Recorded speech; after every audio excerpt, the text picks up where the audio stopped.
Hello guys, मैं करिश्मा again new video के साथ में। आज का हमारा नया वीडियो है motion of cleaning and shaping.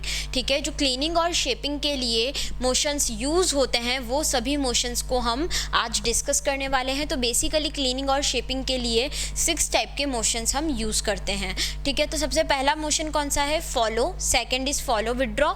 Third is cut. Fourth is carve. Fifth is smooth and circumferential and the sixth one is patency. ठीक है, तो ये 6 टाइप के मोशन जो है वो हम क्लीनिंग और शेपिंग के लिए यूज़ करते हैं। वन बाय वन मैं आपको पूरे हर एक मूवमेंट के बारे में डीप में डिस्कस करूंगी। So first one is follow. ठीक है, फॉलो जो है हमारा, तो फॉलो बेसिकली हम परफॉर्म किसके हेल्प से करते हैं? With the help of file. ठीक है, किसकी हेल्प से करेंगे? फाइल्स की हेल्प से करेंगे। ठीक है, और हम इसे कब यूज़ कर सकते हैं? At the time of cleaning, at the time of shaping. ठीक है, किसी भी टाइम हम इसे यूज़ कर सकते हैं। ठीक, उसके बाद में सेकंड आता है follow and withdraw. Follow and withdraw के अंदर हम देखते हैं कि जो फाइल्स है वो सबसे मोस्ट और यूज़फुल इंस्ट्रूमेंट होता है इस पर प्रोसेस के लिए। ठीक है, जो मोशन होता है बेसिकली इसमें हम कब यूज़ करते हैं? जब हम फोरामेन तक पहुंच जाते हैं। ठीक है, ये जो मोशन है हमारा फॉलो विदड्रॉ का, ये हम बेसिकली कब यूज़ करते हैं? जब हम फोरामेन तक पहुंच जाते हैं और हमें नेक्स्ट स्टेप प्रिपेयर करनी होती है। कहाँ से कहाँ तक? हमें एक्सेस कैविटी से लेकर फोरामेन तक का जब हमें पाथ को क्रिएट करना होता है तब हम इस टाइप का मोशन यूज़ करते हैं। ठीक है, उसके बाद बात करते हैं कार्ट के बारे में। कार्ट क्या होता है?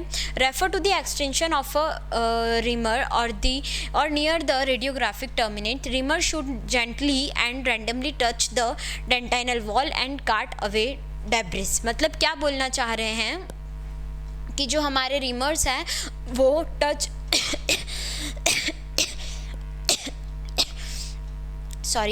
रिमर्स जो होंगे बेसिकली वो रैंडमली टच होने चाहिए। कहाँ पर? डेंटाइनल वॉल्स पे। ठीक है, और ये क्या करते हैं? कार्ट अवे कर देते हैं डेब्रिसेस को। ठीक, तो ये हो गया हमारा कार्ट के बारे में कि ये जो हमारा रिमर है जो कि हम यूज़ कर रहे हैं तो वो जेंटली और रैंडमली टच होना चाहिए डेंटाइनल वॉल्स के ऊपर। ठीक है, उसके बाद बात करते हैं कार्व की। अभी हमने बात की कार्ट के बारे में, अब हम बात करेंगे कार्व के बारे में। तो कार्व क्या होता है? कार्व मतलब बेसिकली कार्विंग। ठीक है, कार्विंग इज़ फॉर शेपिंग। हम कार्विंग क्यों करते हैं? शेप देने के लिए। ठीक है, तो carving is just for only for shaping. Reamer are best for carving. जो रिमर्स होते हैं वो क्या होते हैं? बेस्ट इंस्ट्रूमेंट होते हैं किसके लिए?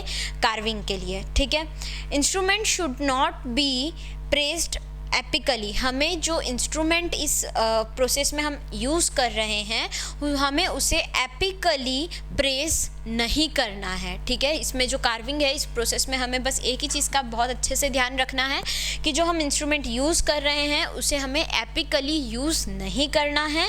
ठीक है, but simply touches the dentin. ये डेंटिन को टच कर सकता है। ठीक है, ये डेंटिन को टच कर सकता है लेकिन हमें इसे एपिकली प्रेस्ड नहीं करना है। ठीक है, तो ये बात हो गई किसके बारे में? कार्विंग के बारे में। कार्विंग में हमने देखा carving is just only for shaping. ठीक है, रिमर्स जो होते हैं वो बेस्ट होते हैं कार्विंग के लिए। ठीक है, इंस्ट्रूमेंट को हमें एपिकली प्रेस नहीं करना है बट वो सिंपली डेंटिन को टच कर सकते हैं। ठीक है, उसके बाद बात करते हैं fifth number smooth and circumferential. Smooth and circumferential में हम देखेंगे यूजुअली अकम्प्लिश्ड बाय फाइल्स। ठीक है, ये किससे होता है? फाइल्स से।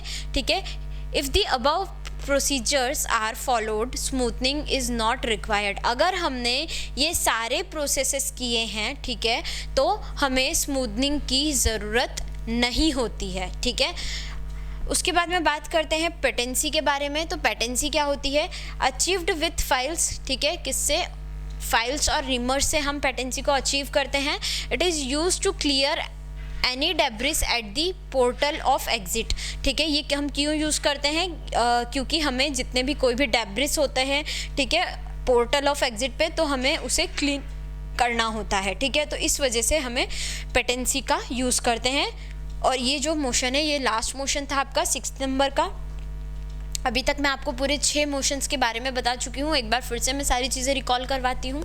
सबसे पहले हमने देखा था फॉलो के बारे में। फॉलो जो हम परफॉर्म करते हैं बेसिकली फाइल्स से करते हैं। ठीक है, हम इसे किसी भी वक्त यूज़ कर सकते हैं, क्लीनिंग के वक्त भी और शेपिंग के वक्त भी। ठीक है, फॉलो एंड विड्रॉ। फॉलो और विड्रॉ जो है इसमें भी फाइल्स जो है वो बहुत ही मोस्ट यूज़फुल इंस्ट्रूमेंट होता है।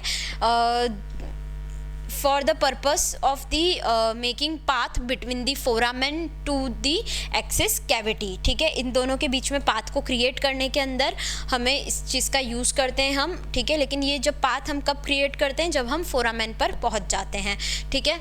कार्ट बेसिकली हम क्यों यूज़ कर रहे हैं, कार्ट में क्या हो रहा है, जो रिमर्स है वो should gently and randomly touch the dentins, ठीक है। डेंटाइनल वॉल को वो टच करेगा, ठीक है, एंड कार्ट अवे डेब्रिस, और जो डेब्रिस है उनको कार्ट अवे कर देगा।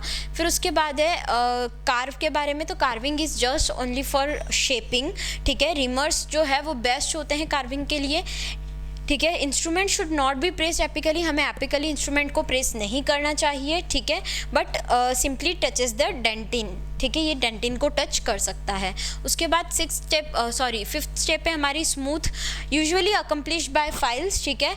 If the above procedures are followed smoothing is not required, अगर आपने ये जो 4 प्रोसेसेस है इसको अगर फॉलो किया है तो स्मूथनिंग की ज़रूरत नहीं होती है। सिक्स्थ इज पोटेंसी, ये अचीव होती है फाइल्स और रिमर्स से, ठीक है। It is use to clear any debris at the portal of exit, ठीक है। तो यहाँ पे हमने बात करी motions of cleaning and shaping के बारे में, पूरे 6 मोशंस हम यहाँ पे कवर कर चुके हैं। इस वीडियो से रिलेटेड कोई भी डाउट आए प्लीज़ कमेंट कीजिएगा। हमने ऑनलाइन होम ट्यूशन भी स्टार्ट किया है, मोर इन्फॉर्मेशन के लिए डिस्क्रिप्शन में चेक कीजिए। Thank you so much.